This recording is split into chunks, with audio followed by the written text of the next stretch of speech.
কয়েকটি নক্ষত্র নিঃশেষে পর্ব সংখ্যা ৮ লিখেছেন তেজস্মিতা মুর্তজা।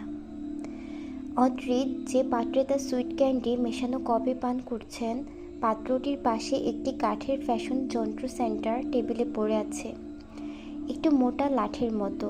তা দিয়ে সুইট ক্যান্ডিকে গুঁড়ো করে কফিতে মিশিয়ে পান করছেন। নয়নতারা ধারণা করল ওটা মেডিসিন জাতীয় কিছুই হবে, কেননা লোকটি দুপুরেও মারাত্মক অসুস্থ ছিলেন। নয়নতারা সাহস করে ঘুরে ঘুরে একটু দেখারও চেষ্টা করলো ফ্ল্যাটটা। ঘড়িতে ১:৩০ পার হলো। রাত ১২টায় ঘুমিয়ে পড়া নয়নতারা ক্লান্ত চোখে বারবার এদিক ওদিক তাকাতে লাগলো।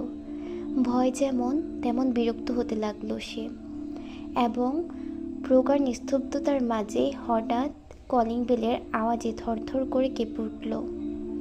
দরজা খুলতে এগিয়ে যাওয়ার পথেই বেডরুম থেকে বিকট শব্দে ভারী কিছু ভেঙে খানখান হবার আওয়াজ এলো। খুবই এলোমেলো আওয়াজ। মাঝরাত ও বদ্ধ ফ্ল্যাটের নিস্তব্ধতা ছিঁড়ে এই কঠোর আওয়াজ এ পর্যায়ে নয়নতারার পুরো শরীর জমিয়ে দিল। দরজাতে আবারও কলিং বেল বাজছে। কে এসেছে? নয়নতারার ঠোঁটজোড়ার চামড়া অবধি শুকিয়ে এলো। সে অদ্রিজকে ডাকার চেষ্টা করলো, অদ্রিজ ভাইয়া, অদ্র ভাইয়া। এরপর টের পেল আওয়াজটা তার কণ্ঠনালীতেই আটকে আছে। তার মনে হলো ছুটে পালায়, কিন্তু কোথায়? সে কতক্ষণ শান্ত হয়ে দাঁড়ানোর চেষ্টা করলো। চাচ্চু চলে যাবার আগে সে মোটেই শান্ত আর সভ্য বাচ্চা ছিল না। চাচ্চুর সাথে বহু রাতের মিশনে সহযাত্রীর ভূমিকা পালন করেছে। চাচ্চু রাত বিরাত জলে জঙ্গলে গাছ গাছড়া উদ্ধার কর্মে বেরোতো। নয়নতারা হতো নিষ্ঠাবান সঙ্গিনী। তখন চাচ্চু একটা কথাই বলতো, নয়ন, বিশ্রী ব্যাপার, তুই নিজের পায়ের শব্দেই কেঁপে উঠিস। শোন, যে কোনো ভয়াবহ মুহূর্তেও নিজেকে শান্ত রাখাটা হলো সবচেয়ে অস্ত্র। নয়তো তোর হাতে মেশিন গান ধরিয়ে দিলেও তোর মেশিন গানের বিপরীতে শত্রুপক্ষের ছোড়া একদলা থুতুতেও তুই কুপকাত হতে পারিস। কেননা স্নায়ু শান্ত না হলে মেশিন গান দিয়ে কি করা যেতে পারে তাই ভাবতে পারবি না। Be calm Nayan, always have to be calm. Got it, comrade?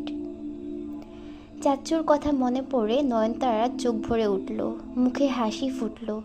সে শুনতে পেল একটি গম্ভীর পুরুষালী কণ্ঠ ফিসফিস করে কানে কানে বলছে, always have to be claim, comrade. এরপর সে ডরহোল দেখতে পেল। এতক্ষণ চোখেই পড়েনি। নয়নতারা আরেকটু সাহস পেল। ডরহোলে চোখ রেখে দেখল ঝুম করার মতো লম্বা বিকৃত একটা স্বল্প পরিচিত মুখ দেখা যাচ্ছে, সিদ্ধার্থ বণিক। দরজা খুলল সে। সিদ্ধার্থের চোখ মুখ এবার আগের মতো হাস্য উজ্জ্বল নয়, চিন্তিত ও কাতর। নয়তলা সিঁড়ি চড়ে বেজায় হাঁপাতে হাঁপাতে বলল, ম্যাম, আপনি আমার সঙ্গে চলুন। কোথায়? গাড়িতে। অদ্রিজ ভাইয়া যাবে না? যাবেন। প্লিজ আপনি চলুন আমার সঙ্গে। স্যার আসছেন এক্ষুনি। কোনো চিন্তা নেই, স্যার তৈরি হচ্ছেন। চলুন, আমরা নামতে থাকি। সিদ্ধার্থ হন্তদন্ত ভেতরে ঢুকে নয়নতারার ব্যাগ নিয়ে এলো। নয়নতারা বেরোবার আগে আরেকবার পেছনে তাকালো। তার মনে হলো কিছু একটা ঠিক নেই। এ ফ্ল্যাটে আসা অবধি সব কিছু যতটা স্বাভাবিক ছিল, এখন তার কিছু ব্যতিক্রম ঘটছে। সিঁড়িতে নামার পথে ৫ম তলায় এসে নয়নতারা খেয়াল করলো তার হৃদযন্ত্র বড়ই অস্থির হয়ে পড়েছে। সে বুকে হাত চাপল। সিদ্ধার্থ কোমল নয়নে তার দিকে চেয়ে নরম করে বলল, দুঃখিত ম্যাম, আমি জানি আপনার কষ্ট হচ্ছে। আসলে ২ দিন আগেই এলিভেটর একটু ড্যামেজ দেখা দিয়েছে। সার্ভিসিংয়ের জন্য কয়েকদিন বন্ধ ওটা। আপনি একটু জিরিয়ে নিন, আমি আছি। নয়নতারা একটু হাসল। আজকের আগে ভাবতেই পারিনি সিঁড়ি দিয়ে নামতেও পা লেগে আসতে পারে। নামতে ভালোই লাগতো আমার। সিদ্ধার্থ চিন্তিত মুখেই বিনিময়ে মিষ্টি হাসল। বিন্দু বিন্দু ঘাম জমেছে মেয়েটির কপাল ও নাকের ডগায়। ফর্সা মুখের ত্বকটি লাল হয়ে উঠেছে। নয়নতারা আবার নামতে শুরু করলো। নয়নতারাকে গাড়িতে বসিয়ে ব্যাগটা জায়গা মতো রেখে সিদ্ধার্থ আরেকটু ক্ষমা চাওয়া হাসি হেসে বলল, স্যারকে নিয়ে আসি, আপনি একটু বসুন এখানে কষ্ট করে, ভয় পাবেন না তো? নয়নতারা কিচ্ছু বলল না। সিদ্ধার্থকে চলে যেতে হলো। নয়নতারা বাস থেকে নামার পর থেকে এখন অবধি পুরো ঘটনা একবার ভেবে নিল। খারাপ কিছুই ঘটেনি, তবু তার কিশোরী মস্তিষ্ক এটুকু ঠাহর করতে পারে কিছু একটা ঠিক নেই, এবং সেসবের পরও তাকে নিরাপদ ও চিন্তামুক্ত রাখতে অড্রিজ প্রধান ও সিদ্ধার্থের ব্যস্ততা প্রবল। এটুকু ভালো না খারাপ সে বুঝল না। এই নিশতি রাতে এক অচেনা স্থানে বিল্ডিংয়ের সারির মাঝে থেমে থাকা একটি গাড়িতে একা, কথাটা সে কাল অবধিও ভাবতে পারত না। আজ ভেবে গা শিরশির করে উঠল। এসি চালিয়ে গিয়েছিল সিদ্ধার্থ, তবু মনে হলো সে ঘামছে, মাথা টনটন করছে। জীবনে তার ঘুমাতে রাত একটা পেরোয়নি, কোনো অনুষ্ঠানের রাতেও না। আজ যে রাত দুটো পেরিয়ে গেছে এটুকু সে বুঝল। দম আটকে বসে রইল। অড্রিজ এলেন মিনিট 20 পর। এসেই আগে উঁকি মেরে নয়নতারাকে দেখলেন। তার ঠোঁট শুকিয়ে চড়চড় করছে। বারবার জিভ দিয়ে ঠোঁট ভেজানোর ব্যর্থ প্রচেষ্টা। ও ঢোক গিলছেন। ঘেমে কানের পাশ দিয়ে টপটপে জল পড়ছে। অনবরত আঙ্গুল, হাত, ঘাড় নড়াচড়া করছেন। Restless movement. গা চুলকাচ্ছেন মাঝে মধ্যে, যেন শরীরে কিছু লেগে আছে। খুঁচিয়ে তোলার চেষ্টা বা কোনো পোকা হাঁটছে। বিড়বিড় করছে, তা সরানোর চেষ্টা। যতটা শান্ত আসার সময় দেখেছিল ততটাই অস্বাভাবিক রকমের ছটফটে ভাবে গিয়ে ড্রাইভিং সিটের পাশে বসে পড়লেন ধূপ করে। কেবল একটা কড়া মেন পারফিউমের তরতরে ঘ্রাণ ছাড়া পোশাকে কোনো পরিবর্তন দেখা গেল না। 3/4 প্যান্টের সাথে কালো খয়েরি চেক শার্ট এবং হাতের লেদার ব্রেসলেটের সাথে চকচকে প্যাটেক ফিলিপ ব্ল্যাক ডায়ালের অসামান্য দামি ঘড়িটা দেখা গেল সিটে হাত ছড়াবার ফলে। গাড়ি চলতে শুরু করলে সিটে শরীর ছেড়ে দিয়ে ছটপট করতে লাগলেন। পিছু ফিরে নয়নতারাকে দেখলেন। আধারে চোখ দুটো নীল অঙ্গারের ন্যায় জ্বলন্ত দেখালো। কিছু পর সিদ্ধার্থ ডেকে বলল, ম্যাম আপনি ঘুমিয়ে নিন একটু, নয়তো শরীর খারাপ করবে। চিন্তা করবেন না, সিদ্ধার্থ ইজ হেয়ার। এই যে গাড়ি ছাড়লাম, সকাল 10টা বাজতে বাজতে আমরা সিলেট। নয়নতারা কিছু বলল না। কিছু পর হঠাৎই রাত্রির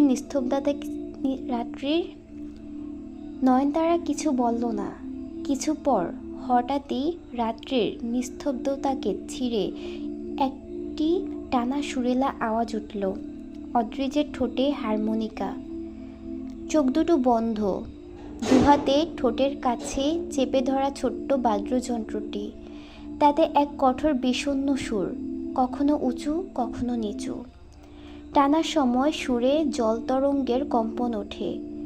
সেই হারমোনিকার সুর উদাস রাতের হাওয়ার সঙ্গে ভেসে মেঘগুলোর মতো চঞ্চল।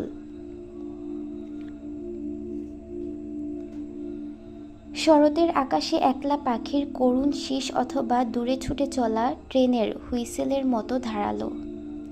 নয়নতারার শরীরের লোম খাড়া হলো, শরীর কেঁপে কেঁপে উঠল। অড্রিজের কালো গাড়িটি ছুটছে, গন্তব্য দূরে। অড্রিজ বাজিয়ে গেলেন কতক্ষণ। এরপর সব ফের নিশ্চুপ। তখন নয়নতারা ঘুমাবে না করেও অজান্তেই কখন চোখ লেগে এলো। কতক্ষণ পর জানা নেই। আচমকা কিছু একটা পরিবর্তনে মস্তিষ্ক সজাগ হয়ে ঘুম ভাঙল। চোখ মেলে টের পেল গাড়ি থেমে আছে। পরিবেশ কিছু ব্যতিক্রম। সকাল হয়নি, হবার বাকিও নেই। আলো ফুটছে, অর্থাৎ ফজরের আজান হয়ে গেছে। গাড়ি এখন একটি ব্রিজের ওপর, নিচে সরু জলাশয়। কিছু অদ্ভুত ধরনের জাল পাতা দূরে দূরে, ইলিশ মাছ তোলার জাল। রাতের আধার কাটায় মুহূর্তে বাংলার আটপৌর রূপ এত রহস্যময় সুন্দর হয়ে ওঠে, কে জানত? নয়নতারার শিল্পী মন কিছুক্ষণ বর্তমান পরিস্থিতি ভুলে শুধু দৃশ্য দেখে গেল। ঘুমাবার আগের সেই হারমোনিকার চিত্ত মাতাল সুর নয়নতারার তৃষ্ণা জাগালো। সে ঘুম ঘুম চোখে খুঁজল হারমোনিকাটা, পেল না। বরং গড়গড়ানির মতো গাড়ির জানলা দিয়ে উঁকি মেরে দেখল অধুরেই ব্রিজের ওপর থেকে ঝুঁকে পড়ে অদ্রিজ বমি করছেন। পাশে সিদ্ধার্থ বেকুল হয়ে দাঁড়িয়ে। নয়নতারা এ পর্যায়ে বিরক্ত হয়ে মনে মনে বলল, এ লোকের তো কঠিন ডায়রিয়া আছে মনে হচ্ছে, নাকি প্রেগনেন্ট। দফায় দফায় এত বমি তো গর্ভবতী মহিলারাও করে না। কিন্তু চাপাচাপি করেও দরজা খুলতে পারল না, ওটা লকড। কাজটা সামান্য খোলা। ভোরের ঝিরঝিরে হাওয়া আসছে মৃদু। নয়নতারার আলুথালু বেনি থেকে বেরিয়ে অবাধ্য চুলগুলো দোল খাচ্ছে তালে তালে। সিধু বোতল থেকে পানি ঢালছে, তা দিয়ে অদ্রিজ কুলি করছেন আর বারবার কাউকে কল করছেন, বারবার ব্যর্থ হচ্ছেন। অপর পাশের লোকটি কল তুলছে না। বেশ কয়েকবার ব্যর্থ হয়ে অদ্রিজ অসামান্য শক্তির সাথে গাড়ির পেছনে ধুম করে দুটো ঘুষি মারলেন। মুখ থেকে গালি বেরিয়ে এলো, অ্যাসল বাস্টার্ড। গোটা গাড়িটা ধুলে উঠল।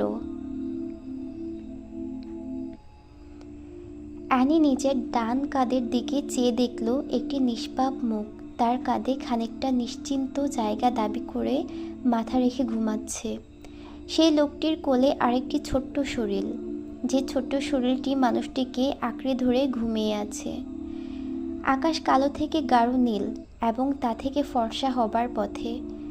জানালা দিয়ে জিরজির করে হাওয়ারা এসে তার খোপার বাঁধন থেকে ছুটে আসা চঞ্চল চুলগুলোকে দোলা দিচ্ছে। তার চোখে মুখে এসে লেগে অ্যানির চোখ আড়াল করছে। অ্যানি যে অবাক চোখে মনোযোগ সহকারে তার জীবনটা দেখছে, তা বোধ হয় ভোরের হাওয়ার খুব একটা ভালো লাগছে না। কিন্তু কেন? অ্যানির এত সুন্দর জীবন দেখে কি ভোরের হাওয়ার ঈর্ষা হচ্ছে? নতুন একটি সিনেমার গান এসেছে কদিন আগে, কানে আসে এদিক ওদিক থেকে। অ্যানি তার ঋণঋণে গলায় মৃদু সুরে গেয়ে উঠল, আজকে হাওয়া ছন্ন ছাড়া, আজকে হাওয়া বিভাগী, আজকে সময় খোশমেজাজি, আজকে সময় সোহাগী। মাঝে মাঝে তোর কাছে জেনে শুনে হেরে যাই, কিছু কথা বলে ফেলি, কিছু কথা ফেলে যাই। অচেনা সকাল হোক, উদাসী বিকেল হোক, মাঝে মাঝে মনে হয় তোর কাছে মরে যাই। অ্যানি মিষ্টি হাসল। হাসলে তার দাঁত কপাটির নির্মাংসে সূক্ষ্ম গজদাঁতের একাংশ বড় পরিমিত আকারে দৃশ্যমান হয়, খুব যতনে। তার দর্শক দেখবে, মুগ্ধ হবে, কিন্তু খুব অল্প সময়ের জন্য দেখতে পাবে বলে আর এক নজর দেখতে তরফে যাবে, এমনই রূপের আয়োজন। অ্যানি আলগোছে নফেলের মাথাটা কাঁধ থেকে নামিয়ে সিটে রেখে ঝুঁকে পড়ে ব্যাগ থেকে তার ডায়েরিখানা বের করলো। কলম ডায়েরির ভাঁজেই দাঁড়িয়ে। অ্যানি কতক্ষণ চেয়ে রইল ডায়েরিটির দিকে। রং পুরনো, এই ডায়েরিখানার মূল্য অ্যানি জানে না। শুধু জানে এই ডায়েরিখানা হারালে সে সুস্থ থাকবে না, কারণ সে একজন লেখিকা। একজন লেখিকা তার পাণ্ডুলিপি হারিয়ে সুস্থ থাকতে পারে না। লেখিকা হিসেবে সে এখনও গোপন। সে একটি গল্প লিখছে, আজ কতগুলো বছর ধরে, কিন্তু এখনও গল্পটি শেষ করতে পারেনি। কবে শেষ হবে তাও জানে না। ডায়েরিতে আর পৃষ্ঠা আছে 50টা। এই 50 পৃষ্ঠাতে তার লেখা শেষ করতে হবে। সে যখন গল্পটি লিখবে বলে ডায়েরিটি হাতে নেয়, তখন এটাও ঠিক করেছিল এই ডায়েরিটির দৈর্ঘ্যই হবে তার লেখা গল্পের দৈর্ঘ্য, এর বেশি বা কম নয়। তবে তার এই লেখালেখির অভ্যাসের ব্যাপারে কেউ জানে না, নাফি জানে, কারণ সে বোঝে না। চা বাগানের মাটি চিরে ওই তো সূর্য উঠছে। সূর্যের কিরণ এসে অ্যানির সরু নাকে শোভাবর্ধনের কাজে নিয়োজিত হীরের নাকফুলটিতে প্রতিসরিত হয়ে জানান দিল তার উদয়ের বার্তা। অ্যানি ঝটপট ডায়েরিটা ব্যাগে ঢুকিয়ে ফেলল। চলন্ত বাসে লেখা সম্ভব না, যদিও সে চাইছিল এই ফাঁকে একটু সিলেটের প্রকৃতি থেকে সৌন্দর্য ধার নিয়ে গল্পের দৃশ্যে যুক্ত করতে। গল্প উপন্যাসে প্রকৃতির বর্ণনা মাধুর্য আনে কিনা। সকাল 8টার দিকে দুটো বাস প্রবেশ করলো সিলেট শহরে। ততক্ষণে প্রায় গোটা বাসটা জেগে উঠেছে।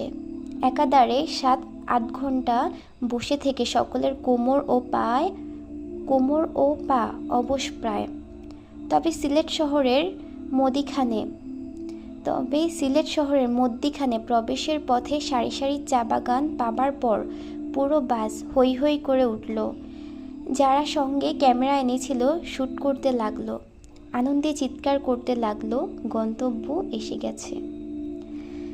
আচ্ছা বানান অনেক ভুল, তাই আমি পড়তে যে বারবার আটকে যাই, সরি। হ্যাঁ, আপনারা একটু মানিয়ে নেবেন। আচ্ছা, আবার গল্পে ফিরে যাই।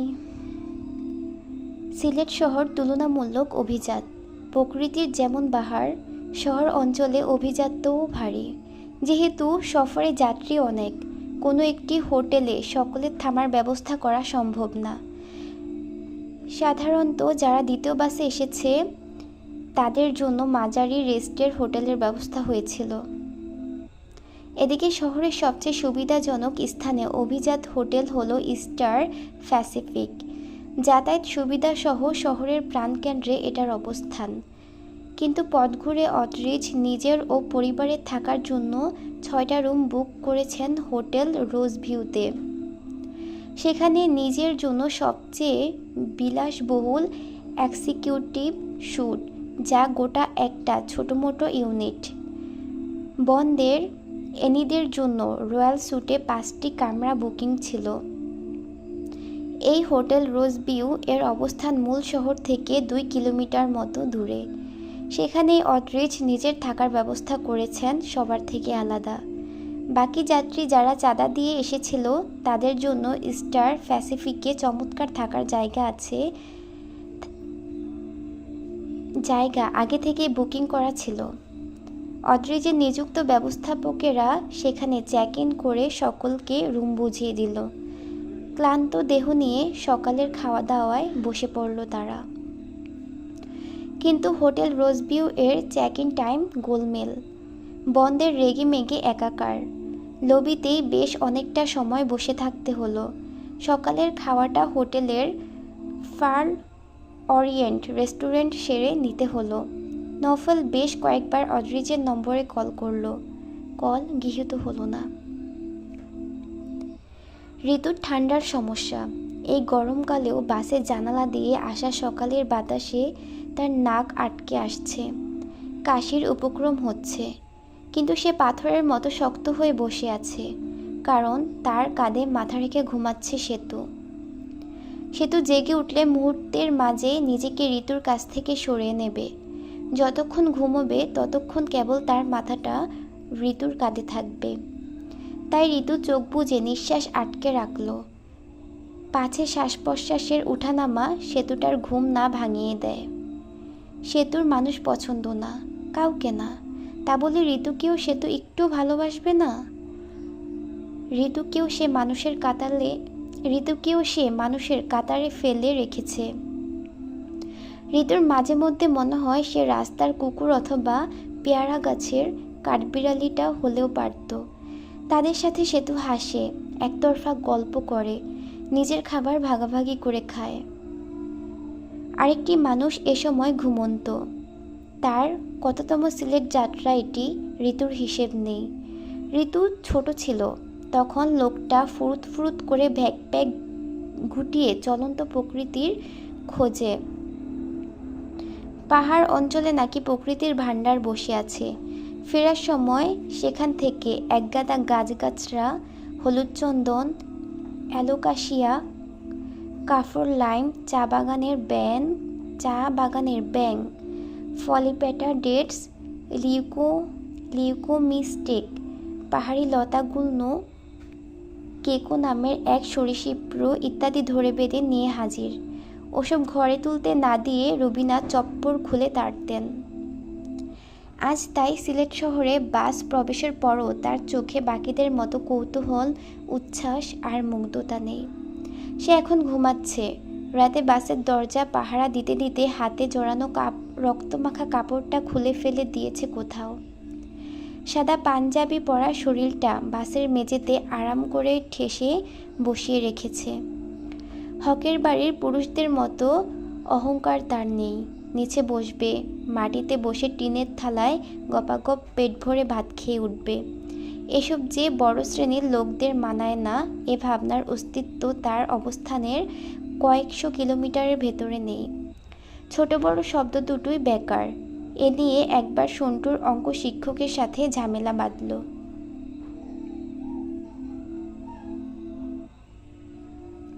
সন্টুকে পড়ানোর জন্য কালাম হক এক বিরাট প্রফেসরকে রেখেছিলেন হোম টিউটর হিসেবে, নাম আবুল ফজল। প্রফেসর আবুল ফজল সাহ বেজায় নিয়মতান্ত্রিক মানুষ। পোশাক আশাক টিপটাপ। শার্ট পরার পর কোনোই ভাঁজ করলে শার্টের হাতায় ভাঁজ পড়বে বলে তিনি যথাসম্ভব হাত টান টান করে হাঁটেন। সমাজের উঁচু স্তরের জনগণ ছাড়া কারো সালামের জবাব দেওয়া অবধি পছন্দ করেন না, কারণ নিচু স্তরের মানুষ মাত্রই নিয়মহীন, বিশৃঙ্খল, অমনোযোগী। এক শীতের সকালে প্রফেসর সাহেব ঋতুদের নিচতলার খোলা বারান্দায় টেবিলে সন্টুকে একটি অঙ্ক 7 বার বোঝালেন এবং সন্টু 8ম বারেও যত্নের সাথে অঙ্কটি ভুল করে বসে রইল। প্রফেসর সাহেব মধুর হাসি হেসে বললেন, সোহাইল, তুমি যে অঙ্কটিতে এতবার ভুল করেছ, যখন অঙ্কটি তুমি একবার নির্ভুলভাবে শিখবে, এরপর আর জীবনেও ভুলবে না। আমরা যে বিষয়ে বারবার ভুল করি সেটাতেই আমরা বেশি দক্ষতা অর্জন করি। ভুল করাটা একটুও খারাপ না। এসো আমি আবারও বুঝিয়ে দেই। রুয়াদ তখন শান বাঁধানো উঠানে বসে সংবাদপত্র পড়ছে। তার পরনে চেক লুঙ্গি আর গায়ে ঘিয়ে কালারের শাল চাদর। হকবাড়ির কেউ লুঙ্গি পরে না। লুঙ্গি হলো শ্রমিকের পোশাক।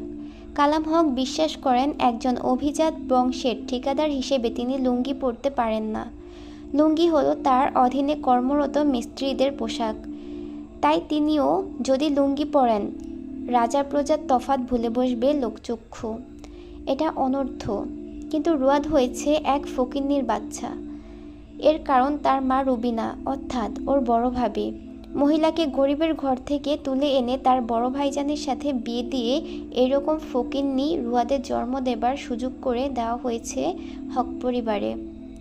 যুবক ছেলে, চালচলন একেবারে ছোটলোক প্রকৃতির, আর ভাবনা চিন্তার কথা তো বলাই যায় না, পাগল 1 নম্বরের।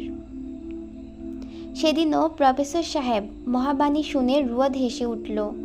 প্রফেসর সাহেব ঘাড় ঘুরিয়ে ইংরেজিতে বললেন, এনিথিং রং রুয়াদ? Everything is wrong sir. What do you mean? বাংলায় বলি স্যার, দুটোর বেশি ইংরেজি বাক্য বললে আমার দাঁতে পোকা ধরে। স্যার, আপনি নাকি সন্টুর সহপাঠী মনির হোসাইনকে কলেজ থেকে বের করে দেবার হুমকি দিয়েছেন। ও আচ্ছা, তা তুমি কি কলেজের কর্তৃপক্ষের দায়িত্বে আছো রুয়াদ? তোমার কানে সব যায় বুঝি? জি, আমরা স্যার বনে বাজারে ঘুরে বেড়ানোর লোক তো, বুঝে নই। প্রফেসর তাচ্ছিল্য করে হাসলেন। তা তোমার ওই গাছপালা কোচিংয়ে গিয়ে নালিশ করেছে বুঝি? তুমি এখন জগদীশ চন্দ্র বসু থেকে আবার আইজ্যাক নিউটন হলে নাকি? ছাত্রদেরকে গাছপালা ছেড়ে ক্যালকুলাস ম্যাথও শেখাবে? রুয়াদ হাসল। নাম ভুল করলে হবে না স্যার, আয়ুর্বেদিক কোচিং সেন্টার। ও হ্যাঁ, সরি, ভুল হয়েছিল, আয়ুর্বেদিক দান তহবিল পাঠদান সেন্টার। রুয়াদ হাততালি দিল। চমৎকার নাম। কোচিংয়ের নাম সম্পাদন করতে হবে। নামের ক্রেডিট আপনাকে দেব স্যার। দিও, এই নামেই দিও। বিনে পয়সায় ছাত্র কল্যাণ করছো। লোকের শাবাশি পেতে সে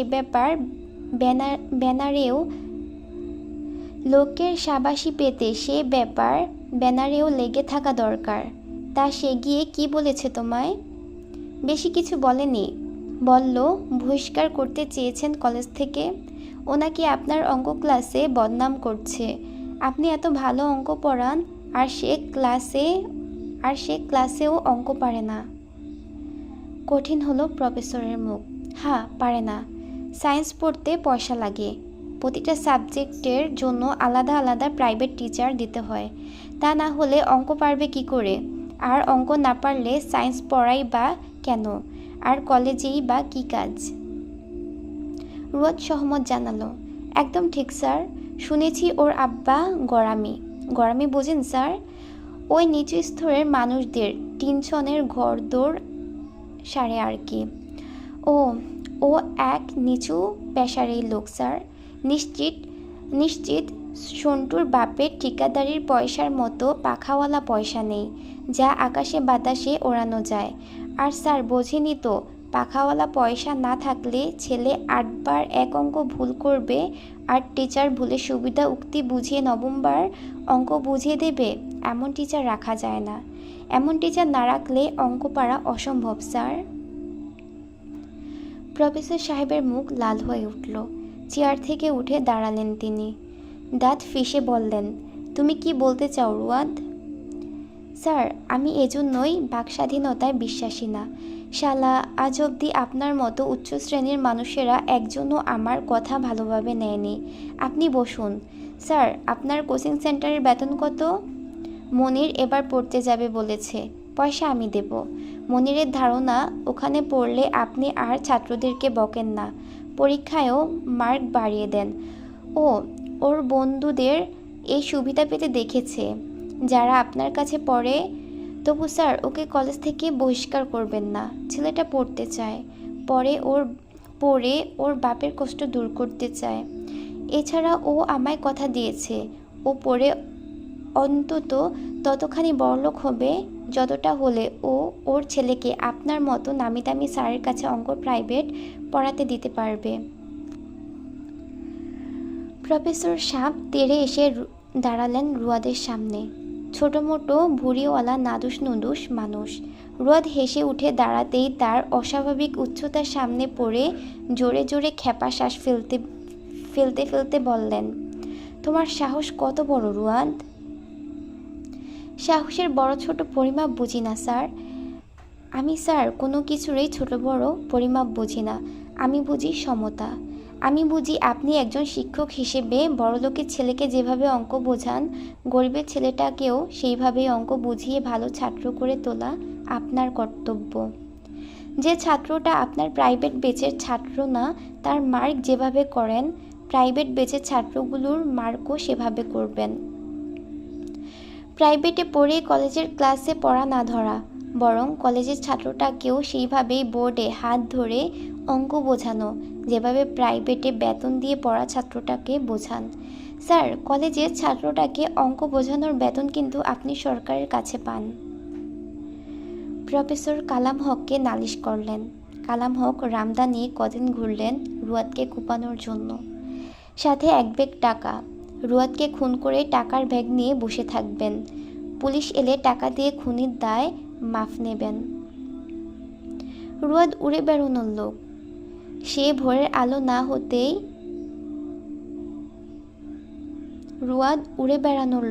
সে ভোরের আলো নাই ফুটতে যায় বনে বাদারে গাছপালা গবেষণা করতে। ঘুরে ঘুরে সে মনির সহ ওর মতো ছাত্রদেরকে গণিত পড়াবার জন্য ভালো কিছু ম্যাথমেটিক গ্র্যাজুয়েট ছাত্র ধরে এনে তার আয়ুর্বেদিক কোচিংয়ে চাকরি দিল। আয়ুর্বেদিক কোচিংয়ে সেবার জীববিদ্যার পাশাপাশি গণিত চর্চা শুরু হলো। আয়ুর্বেদ অর্থ জীবন রক্ষা পদ্ধতি। রুয়াদের কোচিংও তাই। মৃতপ্রায় ছাত্রের পড়ালেখার জীবন দান হয় সেখানে। দিনে দিনে ছাত্র বাড়তে লাগলো, জায়গা সংকট হলো, টাকার দরকার গাদা গাদা। তবু আয়ুর্বেদিক কোচিংয়ের নিয়ম হলো যে যেটুকু যেমন পারে বেতন দেবে, না পারলে দেবে না। কিন্তু নিয়মিত না আসলে বেত ভাঙার হাত পাকা রুয়াদের। একবার এক আত্মসম্মানী ছাত্র সপ্তাহখানেক পড়তে আসে না। রুয়াদ ছাত্র পাঠালো তার বাড়িতে। সে পরদিন মাথা নিচু করে শুকনো মুখে এসে দাঁড়ালো রুয়াদের সামনে। রুয়াদ জিজ্ঞেস করলো, কী রে, পড়তে আসিস না কেন? উদ্ভিদ শরীরতত্ত্ব অধ্যায় যে শেষ হয়ে গেল, তোর জন্য আবার পড়াতে হবে নাকি? পরীক্ষার ডেট এগিয়ে আসছে। ছাত্রের মাথা নত করে কাঁপা কাঁপা গলায় বলল, রুয়াদ ভাইয়া, মা কদিন আগেই পদার্থবিদ্যা স্যারের বেতন দিছে। আপনার বেতন কদিন পর দিতে চাইছে। আগের 2 মাসের বেতনও বাকি। কথা শেষ হলো না, সফাত সফাত করে 2টো বেতের বাড়ি মারল রুয়াদ। তোদেরকে মানুষ করতে পারলাম আমি। এদিকে অধ্যায় শেষ হয়ে গেল, কদিন বাদে পরীক্ষা, সেই চিন্তা নেই। বেতন কয় মাসের বাকি সেই চিন্তায় পড়তে আসে না। শালা আমি কি কসাইখানা খুলে বসেছি রে। এই আমার দিকে তাকা। আমার মুখের দিকে তাকালে তোর মনে হয় তোর বেতনের কথা মনে রাখার সময় থাকে আমার? আর একদিন কামাই দিলে পিঠের ছাল তুলে রোদে শুকোতে দেব। বেতন যে জরুরি না ব্যাপারখানা এমন নয়। রুয়াদের নিজের জন্য না হোক, তার সঙ্গে শিক্ষকতা করা বেকারগুলো মাস শেষে কটা পয়সার জন্যই নিজেদের পড়ার ফাঁকে ছাত্র পড়াতে আসে। তাদের পয়সা দিতে রুয়াদ বাড়িতে ঝড় তোলে। তার মাসে 1 গাদা পয়সা লাগে, অথচ দেখা যায় এক পাঞ্জাবি বা শার্টে তার মাসের পর মাস চলছে। একখানা লুঙ্গির রং জ্বলে ফ্যাকাশে হয়ে গেছে।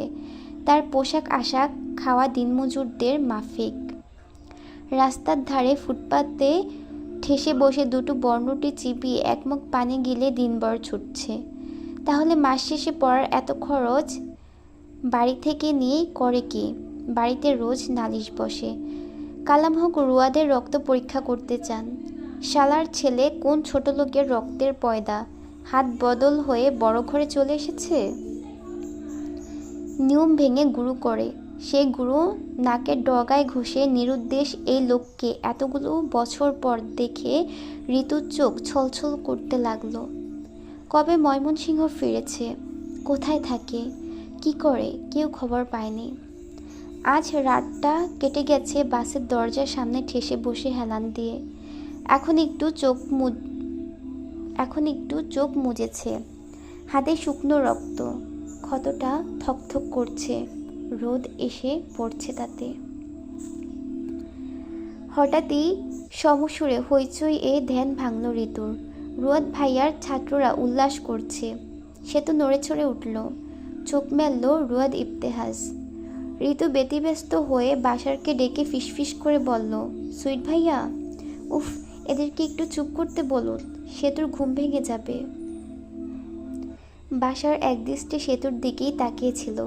ঋতুর ডাকেও চোখ না সরিয়ে আনমনা সরে বলল, এখনো ভাঙল না কেন সেটা ভাবছি। সারা রাতও ঘুমিয়েছে, অসুস্থ নাকি তাই বল।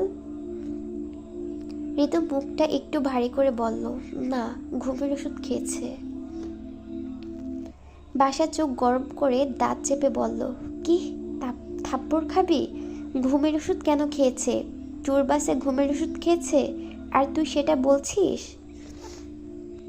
আস্তে কথা বল সুইট ভাইয়া, এটা ওর দরকার ছিল। বাসার ভ্রুকুচকে ধমকে বলল, কি দরকার ছিল? ঋতু মনে মনে বলল, খুব দরকার ছিল সুইট ভাইয়া। আজ সেতুকে ঘুমের ওষুধ খেতে দিয়ে ঘুমোতে না দিয়ে কি আপনি চাইছেন ওর নাক মুখ দিয়ে রক্ত তুলতে? আজ সেতু একটা ভয়াবহ অপ্রত্যাশিত পরিস্থিতির সম্মুখীন হয়েছে সুইট ভাই। যতটা স্বাভাবিক দেখছেন পরিস্থিতি, আমি শুধু জানি পরিস্থিতি তার চাইতেও বেশি অস্বাভাবিক। সে জানালো, ছোট্ট একটা খেয়েছে, ওর অভ্যাস আছে, উঠে পড়বে। আর কত দূর তাই বলুন। কোমর অবশ হয়ে এলো, পা দুটো ভারী হয়ে গেছে। বাসার হাত করে দেখে বলল, দুর্গা গেটে গিয়ে বাস থামবে। আমরা সিলেট শহরে ঢুকেছি। এখন আছি কাজের বাজার সুরমা নদীর ব্রিজের ওপর। আর একটু বসে থাক, আমার একটা সিগারেটের টেস্টটা পেয়েছে। শালা বাসটা কখন যে থামবে। বাস থামলো দুর্গা গেটে। হোটেল স্টার প্যাসিফিকের কাছাকাছি বাস স্ট্যান্ড। রুয়াদ সকলকে আস্তে সুস্তে নেমে দাঁড়াতে বলল। হোটেলের কয়েকটা কামরা হলেই ছাত্রদের হয়ে যাবে। ওরা সবকটা একত্রে গাদা ধরে থাকারই পক্ষে। কিন্তু এত মানুষ নিয়ে সব আনুষ্ঠানিকতা পালন করা, চেক ইন করাটা সময় সাপেক্ষ। রুয়াদকে সেদিকে মনোযোগী লাগলো না, তার খেয়াল কোথাও হারিয়ে। চশমার নিচে তির্যক চোখজোড়া কিছু খুঁজছে হর্ণ হয়ে। সূর্যের আলো ও বাস থামার হইচয়ে সেতুর ঘুম ভাঙল, এবং ঘুম ভেঙে সে বেকুল একজোড়া চোখ তার মুখের ওপর ঝুঁকে থাকা পেল। সেতুর চোখের নড়চড় শান্ত ক্লান্ত, চোখের শিরাগুলো লাল, আস্তে আস্তে ঢোক গিলছে। বাসার নরম এক ধমক দিল, ওঠ সেতু, পৌঁছে গেছি। শরীর ঠিক আছে? সব ছেড়ে সেতু বলল, নয়ন কোথায় ঋতু? ঋতু তড়াক করে তাকালো, কপট রাগসহ গদগদ স্বরে বলল, তুই খোঁজ করিস ওর? সেতু জবাব দিল না। তার চোখ লেগে গেছে। ঘুমের ওষুধে ঘুম স্বাভাবিক হয় না। শরীর ভার, মাথার মদপান মাফিক হ্যাংওভার। ঋতু নিজেই জানালো ও প্রথম বাসটায়। এতক্ষণে বোধহয় কখন পৌঁছে হোটেলে উঠে পড়েছে। কমান্ডারের ছেলের বউ আজ সঙ্গে আছে। সেতু আর গ্রাহ্য করল না। দাম্পিক পা ফেলে বাস থেকে নামতে নামতে চোখে সানগ্লাস এঁটে দাঁড়ালো। দুহাত ছড়িয়ে আড়মোড়া ভেঙে হেসে ছাত্রদেরকে বলল, গুড মর্নিং লিটল কমরেডস। দুঃখিত রাতে ঘুমিয়ে যাবার জন্য। নগেন অবাক চোখে এগিয়ে এলো। বিজ্ঞের মতো নারীটিকে পর্যবেক্ষণ করে উচ্ছ্বাসিত কণ্ঠে বলল, you are a alpha lady miss, I can see who. নগেনের ইংরেজি উচ্চারণের ধরনে হেসে উঠল সবাই। সেতু হো হো করে হাসল। আলফা লেডি না? বিটা, গামা, ইটা, ল্যামডা কি দোষ করেছে? Do you speak Spanish like our রুয়াদ স্যার? সেতু এদিক ওদিক তাকাতে তাকাতে জানালো, নো, দ্যাট ওয়াজ ফ্রেঞ্চ, ফরাসি, ফাগেট ইট। চলো, হোটেলে যাবে তো সব, চলো চলো। নগেন বন্ধুদেরকে ডেকে ফিসফিস করে বিজ্ঞের মতো জানালো, আমরা আরেকটা রুয়াদ স্যার পেয়েছি রে, তোদের কি মনে হচ্ছে? সবাই 4 আলিফ মধ্য উ টেনে সহমত পোষণ করে আলফা লেডিকে অনুসরণ করলো, কিন্তু কোথাও রুয়াদ স্যারকে খুঁজে পেল না।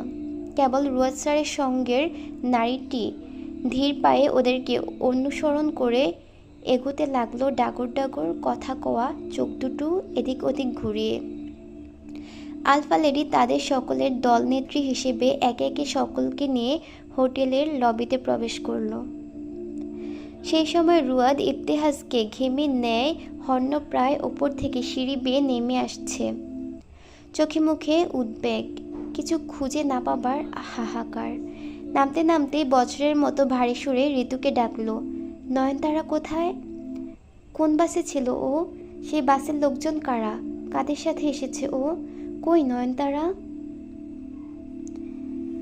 হক সাহেবের চোখ লাল। রাতভর নির্ঘুম কাটিয়ে চোখ বসিয়ে ফেলেছেন। তন্নি বেগম একগাদা কথা শুনিয়েছেন এমন অস্বাভাবিক ছটফট করবার জন্য।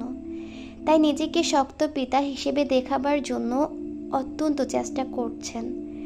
নিশ্চিন্ত হয়ে বসে আছেন এমনভাবে শ্রুত করে চায়ের কাপে চুমুক দিচ্ছেন, কিন্তু ভেতরে উৎকণ্ঠা সাবেক সেনাকর্মরতার পুরুত্ব ছিঁড়েও বেরিয়ে আসছে। আজ তার মনে হচ্ছে কমান্ডো ট্রেনিংয়ে যুদ্ধাবস্থায় মানসিক শক্তি বজায় রাখার যে পাঠ শেখানো হয় তা পিতৃস্নেহমূলক উদ্বেগ থামাতে নেহাত অকার্যকর। রাতে অ্যানিকে কল করে খোঁজখবর নেবার জন্য মোবাইল হাতে ধরে বসেছিলেন। তন্নি বেগম থামিয়েছেন, সকাল থেকেও ধমকে ধমকে থামাচ্ছেন। এ নিয়ে দুজনের একজোট হয়েও গেছে। তন্নি বেগম বলছেন, ছি, এই নাকি আবার দেশের সৈনিক, এই পুতুপুতু মন নিয়ে চলে সেনা কর্মকর্তা সেজে বেড়ান বড়।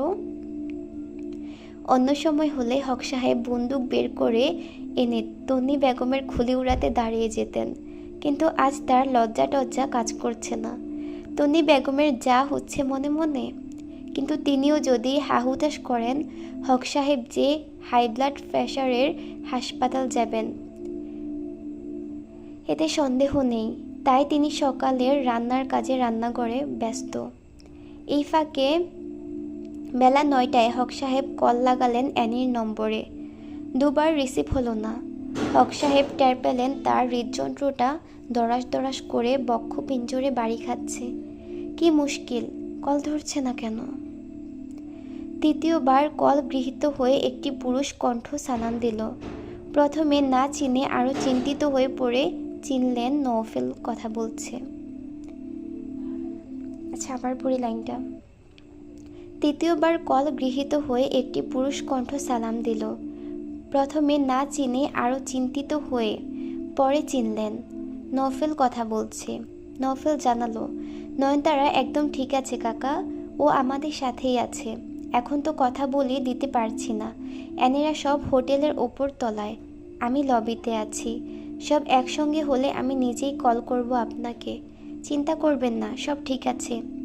আমরা সব সহি সালামতে পৌঁছেছি। একটু নিশ্চিন্ত হয়ে সকালের খাওয়া শেষ করে বসার কক্ষে সংবাদপত্রে নজর দিয়েও মনোযোগ পেলেন না হক সাহেব। আজ আর বেরোবেন না ঠিক করলেন। মা ও স্ত্রীকে ডেকে পাশে বসালেন। তন্নি বেগম বললেন, তুমি কি পাগল হয়েছ নয়নের বাবা? এমন অস্বাভাবিক আচরণ করছো কেন? কি এমন হয়েছে, ডাকলে কেন? হক সাহেব গম্ভীর হয়ে বললেন, ডেকে পাশে বসানোটা অস্বাভাবিক আচরণ? আলোচনা থাকতে পারে না? আলোচনা? হ্যাঁ, মনোযোগ দিয়ে শোনো, গুরুত্বপূর্ণ আলোচনা। রুবিনা ও তন্নি বেগম একে অপরের দিকে তাকালেন। হক সাহেব একটু হেসে ধীরে ধীরে একটা ফটো বের করে সেন্টার টেবিলে রাখলেন। ছবিটা তুলে নিলেন রুবিনা বেগম। কে রে এটা? কে হতে পারে আম্মা? তন্নি বেগম ছবিটা শাশুড়ির হাত থেকে নিয়ে দেখে বললেন, ছেলেটা কে গো? রাজাউল করিম ভাইজানের বড় ছেলে। তন্নি বেগম অবাক হয়ে বললেন, বলো কি, সেই কিশোর দেখেছিলাম, এত সুন্দর হয়েছে? সে কবেকার কথা, তো সারা জীবন কি কিশোরী থাকবে আশা করেছিলে? ট্রেনিংয়ে আছে, কিছুদিনের মধ্যে স্পেশাল ব্রাঞ্চ জয়েন করবে। রুবিনা বেগম ছবি কেড়ে নিয়ে জরুরি নজরে দেখতে দেখতে গম্ভীর হয়ে প্রশ্ন করলেন, নাম কি পোলার? হক সাহেব হেসে বললেন, রিজবি রিজওয়ান। অফিসিয়াল নাম রিজওয়ান হুদা, ডাকনাম রিজ। কেমন? রুবিনা বেগম গম্ভীর মুখেও এক টুকরো মিঠা হাসি হেসে ফেললেন। তন্নি বেগম কপাল জড়িয়ে মুচকি হেসে বললেন, বাপরে, তা কর্নেল সাহেব, আপনার মতলব কি? এই ছেলের ছবি আমাদেরকে দেখানো কেন? কুশন কোলে তুলে আরাম করে হালান দিয়ে বসলেন হক সাহেব। মুখটা মুচকি মুচকি হাসছে তার। একটু মাথা দুলিয়ে বললে না কাল নয়নের বয়স 17 হলো। মেয়েকে শাড়ি টাড়ি পরাচ্ছ, তা তোমার ঘরে যে একটা সোনার পুতুল আছে তুমি ভুলে গেলে যেতে পারো, কিন্তু ছেলের বাপেরাও ভোলে না, তোমার মেয়ের বাপও না। রেজা ভাইজান গত পরশু কল করে নয়নের খোঁজ খবর নিলেন। তন্নি বেগম কতক্ষণ থমকে বসে রইলেন।